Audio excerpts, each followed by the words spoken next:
pa yung isang baha dyan sa Cavite, putya yan. Sabi ko nga sa inyo, yung baha, lagpas tao. Grabe. Grabe. Oh, tingnan nyo tong balita na ito. Sa ilang barangay sa Kawit, Cavite, dulot na magdamag na ulan. Buwis buhay naman ang pag-rescue sa ilang residenteng natrap sa kanilang mga bahay. At live mula sa Kawit, Cavite, nasa frontline ng balitang yan si Dave Abuel. Dave, ano ng sitwasyon dyan? Andre, Nikki, mayat-mayang malalakas na buhos ng ulan at pabugso-bugsong hangin dulot ng perwisyo ng baha. Ano kita nyo? Tingnan nyo, sinong mga nagtutulong-tulong? Sinagip itong batang ito ng mga standby. Yung ano na yan, yung tubig na yan, lagpas tao daw yan. Imagine mo kung itong bata na to nalaglag dyan, di patay yan. Putang ina yan. Imbis na sana yung mamatay dyan, yung mga magnanakaw ng mga taga-gobyerno. Ganyan ang pahirap sa bayan. May nakita kayo na taga-gobyerno nandiyan dyan ngayon habang naghihirap itong mga kababayan natin? Wala. O eto, tanungin ko kayo, anong sabi ni Gibo Teodoro? Putang ina mo, Gibo, ang ingay-ingay mo sa China. Ang ingay-ingay mo sa issue ng China, walang hiya ka, wala kang naitulong sa bayan mo. Yung EDCA sites, ilan yan? Siyam na EDCA sites yan. Ang sabi nila, kaya daw may mga EDCA sites tayo para tumulong sa oras ng kagipitan. Relief operations, yun yung mga sinasabi nila na maitutulong sa atin ito. Puta, may nakita kayong kano?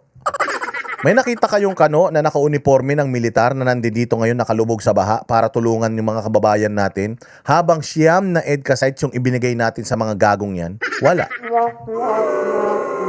O, natatandaan nyo, di ba yun ang sabi nila, yun ang sabi ni Gibo, na yung EDCA sites daw na yan, importante kasi daw, ang maitutulong daw sa atin yan ay... Ang may tutulong daw sa atin yan pag may dilubyo, may mga relief operations, makakatulong. Wala saan ka makakita? Magpadala kayo ng picture, video na may tumulong sa ating Amerikano. Habang binabayo tayo nitong mga bahana ito, magpakita kayo, wala. Bakit? Kasi niloloko tayo ng gobyerno eh. Niloloko tayo ni Bongbong, niloloko tayo ni Teodoro. Yang mga sundalo na yan, kaya yan nandiyadyaan, binigay natin yung mga ekta-ektaryang mga lupa na yan para gawin tayong base militar, imbaka ng bala, hindi para protektahan ng Pilipinas, kundi para protektahan yung Taiwan.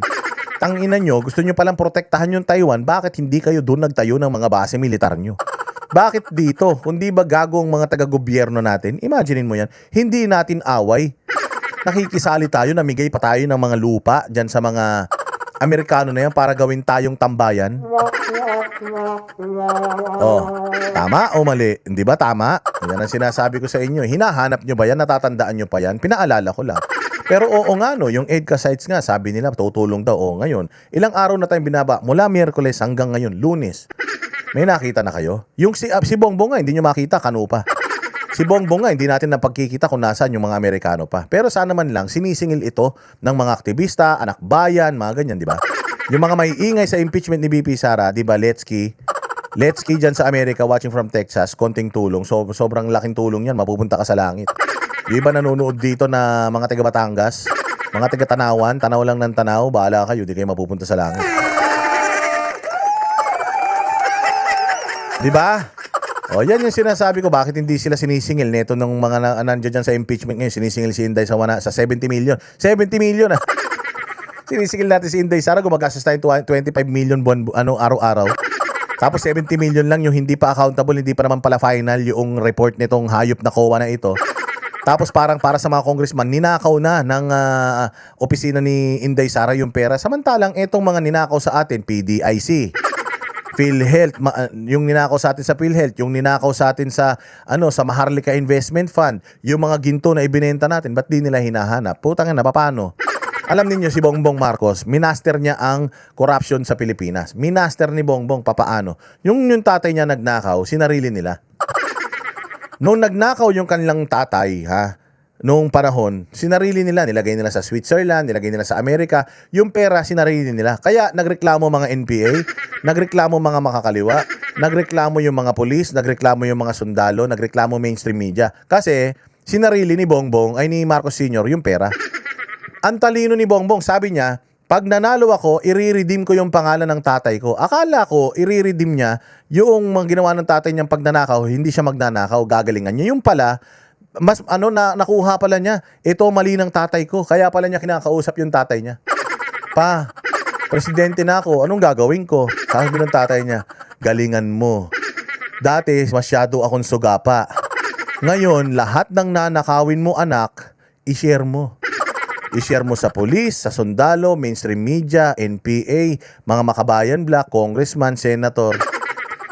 I-share mo sa kanila. Di baling medyo maliit yung maliit yung take home mo, basta ang importante, kakampi mo sila, kasama mo sila sa impyerno. Kasi anak, nung namatay ako, sa impyerno ako napunta. Pinahihirapan ako mayat maya. Yung nanay mo ayaw pa mamatay, ayaw pa ako samahan dito. O kaya hirap na hirap ako ngayon. At least, Bongbong, ikaw, pag namatay ka, dinamay mo lahat na itong mga to sa pagnanakaw. Pag namatay kayo lahat, marami tayo dito. Hindi tayo mababagot. Araw-araw magkukwentuhan tayo dito sa impyerno. Ganon. O, kaya ganon ang ginawa ni Bongbong. Lahat ng mga ninakaw nila, sinare nila, bayad sa vlogger, bayad kay ganito, bayad kay ganyan, bayad sa ganyan, doon sa mukhang puppet na broadcaster, bayad sa mga sa mga manyakis na mga dating lingkod maglilingkod daw sa bayan na ngayon mga senador na mga kumakain na ng ebak. Gano sinentralize niya, tama? Sinentralize niya. Oo, kumbaga sa bahay, pag centralize yung aircon, buong bahay malamig, pati kusina at saka CR. Pucha, nung panahon ng tatay niya, nakafocus lang. Lahat ng pera, kunin natin, dalhin natin Switzerland. Atin lang yan. Sobra sugapa natin. Kaya nagkaroon ng people power. Kaya nagalit mga tao, napatalsik siya. Ngayon, yun yung nakita ni Bongbong Marcos ngayon na hindi ginawa ng tatay niya. Sabi niya pa, masyado kang sugapa kasi. Masyado kang madamot. Tingnan mo yung pera mo, di mo naman nadala sa impyerno, di ba? Ang masaklap na yung pera mo, naka-freeze pa. Nandoon sa Switzerland, nandoon sa New York, di natin makuha. O sana pa, hindi ka sana napatalsik sa Pilipinas. Kung yung mga binangko mong pera na yan, binayad mo dito sa mga nag-rally sa'yo. O di kakampi mo sana sila. O namatay na kayo lahat, di sana marami kayo dyan. Kaya babaguhin ko ang ginawa ng tatay ko. Yung ninakaw ko, isi-share ko. Para sa si Robin Hood. Kaya lang, ang problema, si Robin Hood nag-share sa mahihirap. Puta siya, hindi. Nag-share lang siya sa mga sa mga nagrereklamo. O nagrereklamo ka, bayaran kita. Ikaw nagrereklamo ka, bayaran kita, magkakakampi tayo lahat. O hindi ka na pwede magreklamo, bayad ka na. Tangina, pag namatay tayo lahat ng pera na yan may iwan. Sama-sama tayo sa impyerno, papasuin tayo doon gabi-gabi. Ganon. Ganon yung ginawa nila. Kaya ganyan na nangyari sa bayang Pilipinas. Lahat magkakakampi. Nagtataka kayo, Boss Dada, bakit ganon? Rally ng rally yung mga anti-corruption, pero bakit hindi tayo nagtatagumpay? Paano ka magtatagumpay? Paano ko magtatagumpay? Kaya nga ang mga rally natin puro peaceful at saka halos karamihan prayer rally at saka paglalabas lang ng sama ng loob. Hindi naman talaga natin gustong patalsikin yan. Hindi mo mapapatalsik yan. Paano mo mapapatalsik yan sa dami ng pera na ninakaw niyan? Lahat binayaran yan. Kaya lahat kakampi niya. Kampi nila si Risa, kampi nila si Ascendenia, sila Dilima. Yung dati, kalaban ng gobyerno ang mga komunista, mga utak. Ngayon hindi, magkakampi. Bakit? Kasi share sila. One for you, one for me. Ganun sila, share. O kaya ayan, nagtatanggulan sila sa isa't isa. Ayaw nila si Inday Sara. Bakit? Kasi pag umupo na si Inday Sara, yung mga share nila, putya, habulin ni Inday Sara yun. Yon. O kaya tinan mo, pati Comelec. O maganda ba ang alam ninyo, ang pinakadelikado talaga sa lahat ng ito, etong eleksyon. Baka talaga, palagay ko talaga pagdating ng eleksyon, mahihirapan tayo. Kahit na sobrang lakas ni Inday Sara, hindi ma-impeach si Inday Sara. Mahihirapan tayo hanggat nandiyan niya si Garcia. Hanggat nandiyan dyan si Garcia sa Comelec, mahihirapan tayo. Kasi putangin nang yan, kung lahat binabayaran nila, harap-harapan, binabali nila yung batas. Yung Comelec na yan, harap-harapan mandadaya yan. Maniwala kayo.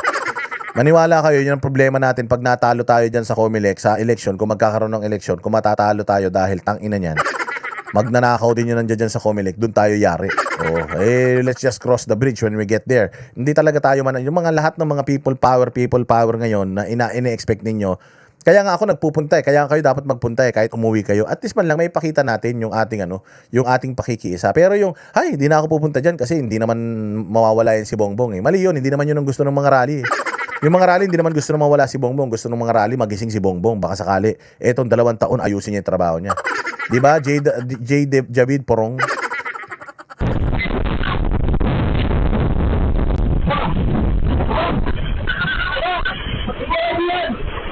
Alas 7 kagabi, buwis buhay na itinawid ng 2 lalaking ito ang isang bata mula sa Romargas ang bahay.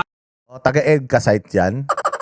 Taga EDCA yung dalawa na yan. Bayani itong dalawa na ito. O nasan yung gobyerno? Asan si Bongbong? Asan si Claire? Tuyong-tuyo habang yung mga tao, ito, nagtutulong-tulong, nagbabayanihan. Kaya nga may post ako nasabi ko, mag-ingat lahat ng mga kababayan natin. Wala tayong aasahan sa gobyerno na ito. Tayo kundi yung mga sarili natin. Huwag na kayong umasa. Kaya ito, kanya-kanya na tayo ng kayod. Maasa ka sa gobyerno. Putya, natutulog yung presidente, nagbablog. O nagbabaha sa Pilipinas, tapos ang vlog, akala ko nga yung vlog niya tungkol sa baha sa Pilipinas, yung pala tungkol sa zona niya, wala naman may pake. Gago, di ba? Sa Barangay Aroma, Marula sa Kawit, Cavite, nakasabit sila sa grills habang tinutulungang lumikas ang pamilyang natrap dito. Isa-isa nilang ni-rescue ang 5 bata, pati na ang kanilang mga magulang. Sa lakas ng ragasan ng baha, nagmistulang ilog ang eskinitang yan. Kwento ng isa sa mga lalaki. Saan galing yung baha na yan? Di ba? Di kayo nagtataka saan galing yung baha na yan. Galing yung baha na yan sa mga magnanakaw sa gobyerno. Kasi dati naman may proyekto. Ang problema, yung proyekto noon overpriced lang. Nagagawa yung infrastruktura pero kumita sila. Ngayon hindi. Overpriced na, ninakaw pa pati yung mismong budget doon sa infrastruktura.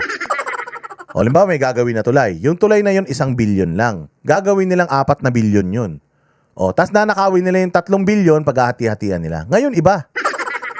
1 billion yung tulay, 3 billion yung overprice, so total of 4 billion yung pera.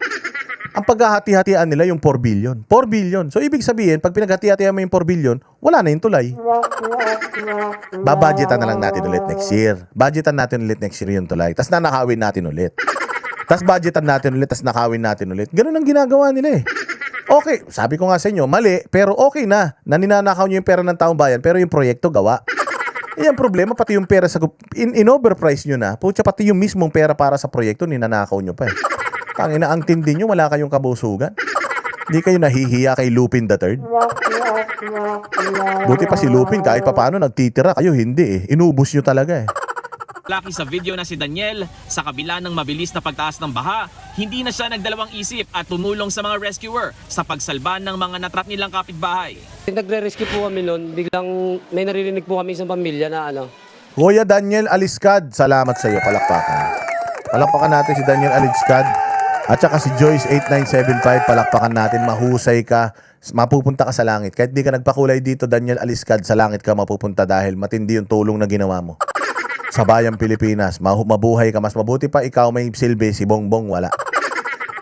Ang hingi rin po na nare-rescue na rin po. Laking pasalamat naman ni Evelyn Aday sa mga tumulong sa kanyang pamilya. Hinihika pa raw siya ng mga oras na yun at aminadong mahihirapan silang mag-asawa na tumawid sa baha kasama ang 5 anak at 1 apo. Kasi yun doon po sa dinadaanan po talaga, ang grabe po talaga yung agos. Pag dumaan ka doon, tatangayin ka po talaga. Kaya, Grabe yung agos, mantakin mo sa iskinita, may maagos na. Ay, salamat sa salamat sa pa-Gcash ni sa pa-Gcash ni, ano ba number to? Si 0947-990-7911. At saka si si Palawan Pay, yung sa atin, nagpapalawan Pay. Salamat sa iyo Kung nasan ka man. At saka si 0969-223-7866. Mabuhay ka. Mabuhay ka hanggang gusto mo. At saka si si 852-599-3439 na God bless you. Shelly Nishi, dyan sa Japan. Mabuhay ka, domo arigato. hirap pong lumabas. Ayon sa mga residente ng Sitio Aroma, hindi nila akalain na tataas hanggang dibdib itong taas ng tubig. Sa tagal daw nilang naninirahan dito, ito raw ang unang beses kaya palaisipan sa kanila ang dahilan ng baha. Di ba? Sa tagal nila, 30 years Sa 30 years nila, ngayon lang daw nagkabaha. Alam niyo kung bakit? Si Bongbong presidente. Si Bongbong ang presidente Paano talagang yan? Si Bongbong ang presidente talaga magbabaha. Ngayon lang din naman tayo nagkaroon ng ganito kagago ng presidente sa buong buhay natin. Ngayon lang tayo nagkaroon ng ganito ka-incompetent na gobyerno sa buong buhay natin. Maraming dumaan na administrasyon, pero ngayon lang tayo nagkaroon ng ganito kakakapalang mukha ng mga congressman, kakakapalang mukha ng mga senador, kakakapalang mukha ng mga mayor, lalong na kakakapal na mukha ng mag-asawa dyan sa Malacanang. Ngayon lang tayo nagkaroon yan, mga bossing. Kaya after 30 years, ngayon lang nagkaroon ng ganitong baha dito. Magtataka kung bakit. Ngayon lang tayo nagkaroon ng ganito katinding pagnanakaw sa pera ng bayan Kaya ganyan na nangyayari sa buong Pilipinas. I'm not talking about just this place. I'm talking about lahat ng mga binabaha ngayon. The reason why lahat binaha. Dati, pag bumaha sa isang lugar lang, natatandaan ninyo, baha sa Pampanga. Yeah. Baha sa Maynila. O ngayon, pag bumaha ngayon, nalilito na eh. Nalilito na yun. Saan ba may baha? Puta, lahat baha. Baha sa Maynila, baha sa Quezon City, baha sa Pasig, baha sa Taguig, baha sa Paranaque, baha sa Las Piñas. Putsang ina, lahat ngayon binabaha. Dati, portion-portion lang yung baha. Ngayon, lahat binabaha. Bakit? Kasi ang corruption ngayon, wala na lang, hindi na nakafocus sa isang distrito, sa isang lugar, sa isang syudad, sa isang lokal, naka widespread yung corruption, mga bossing. Kung ano yung ginawa nung corrupt sa Maynila, ganun din yung ginawa nung corrupt sa Quezon City, yung corrupt sa Taguig, corrupt sa Makati, hanggang probinsya. Corrupt sa Tawi-Tawi, corrupt sa sa Marawi, lahat buo nang-urap. Kaya ngayon pag umulan, bam, gulat ka. Dati naman nakafocus lang yung natin, yung resources natin sa isang lugar lang, nagre-rescue. Ngayon, litong-lito na sila. Pucha, baha dito ba? Kaliwat kanan, baha. Sino unahin natin? Yan. Ngayon lang nangyari yan. Kasi noon, ang corrupt noon, ilan-ilan lang. Ngayon, pucha, lahat. Lahat. Sabi nga, sky's the limit. Pucha, magiging presidente si Inday. Hihinto na naman tayo, kaya sagarin na natin ngayon. Sagarin na natin ngayon. Isama na natin, pati yung pambayad natin sa mga huwes pagka dinimanda na tayo. Pambayad sa mga abogado. Lahat. Ganun ang nangyari sa bayang Pilipinas, mga bossing. Malungkot na katotohanan. Ayon sa MDRRMO ng Kawit, 18 barangay ang binaha dulot ng matinding ulan. Kabilang dyan ang mga barangay Gahak at Marulas na pinaka-naapektuhan dahil sa lampas tao ang taas ng baha. Ang ilang rescuer kahapon, gumamit na ng Oh, nasan ngayon si Torre? Nasan si Torre? Voice with Love Vlog, mabuhay ka. God bless you. Nasan si Torre ngayon? O sabi ni Torre, di ba, nung nasa Davao, lahat sila nagsasalita eh. Nagsalita yung mainstream media, nagsasalita yung mga vlogger, nagsasalita yung mga yung mga congressman, lahat nagsasalita. Si Torre nagsasalita tungkol sa baha sa Davao. Alam niyo ba sa Davao ngayon, nagpa-party-party na sila, isang buwan Kadayawan Festival. Wala silang problema doon. O dito sa Metro Manila, nasa ng mga gago? Bakit wala nagpo-post? Bakit walang post? Mahabang post. Open letter. Ba't walang open letter si General Torre sa mga bahay, sa mga lugar na ito? Kasi wala siyang bahay diyan, ganoon. Pagka may bahay ka, kapag apektado yung bahay mo, maingay ka. Pero kapag ibang tao, bahay ng ibang tao yung apektado, wala kang imik. Yan ang sinasabi ko sa inyo eh. O nasan sila ngayon? Nasan yung mga maiingay? O nasan si Claire Castro? Baha sa Davao, ang ingay-ingay. O bakit ngayon? Bakit baha dito sa Cavite? Baha sa Las Piñas, sa lahat ng syudad? Baha. Putsang ina, ba't wala silang ingay? O yung mga kapitbahay niyong Dilawan na galit sa mga Duterte. O kita mo ngayon, sinong hinahanap nila? Si Inday Sara, pasyal ng pasyal, bumaba na sa buong Pilipinas, gago. Di naman presidente si Inday Sara. Hanapin niyo muna si Bongbong. Si Bongbong nga mula Miyerkules eh. Lunes lang sumipot. Miyerkules, Huwebes, napagod siya sa zona. Napagod siya sa zona, 2 linggo siya nagpahinga. Saan ka naman? Di ka nahiya? Hanapin niyo muna yung presidente natin. Hanapin niyo muna yung EDCA site. Nasaan na yung mga kano na tutulong sa atin? Hanapin niyo muna yan bago si Inday. Hindi man trabaho ni Inday yan eh. Tsaka yung Office of the Vice President, tuloy-tuloy yung pagtulong ng mga yan. Kahit wala si Inday, gumagana yung opisina ng Vice President. Bangka at mga floater, maisalba lang ang mga residente. Sa datos ng Kawit MDRRMO, higit 300 pamilya ang kinilangang ilikas dahil sa baha. Pansamantala silang nanunuluyan sa 18 evacuation center. Meron pa tayo siguro mga... Yan ang nangyayari ngayon. Baha, matindi ang baha, hindi ba? Nasan ang presidente natin? Nasan? Hanapin natin. Kami ang boses ng masa, hindi natatakot. Katotohanan lang, di kami nalulunod. Walang bahid ng sismis, lahat ay totoo. Kahit sino ka pa, pag mali ka babanatan ka. Walang pinipiling kulay, wala kaming kinikilingan. Basta para sa bayan, kami lalaban. Pagdama palakpakan, pag mali banatan. Di matitinag, di matatakot. Para sa bayan, tuloy ang sigaw. Sa harap ng kamera, walang halong takot. Mga baluktot, lahat kayo'y tutumba. Ang hustisya at totoo, yun lang ang Kahit sinong harang, di kami matitinag. Walang Pilipinas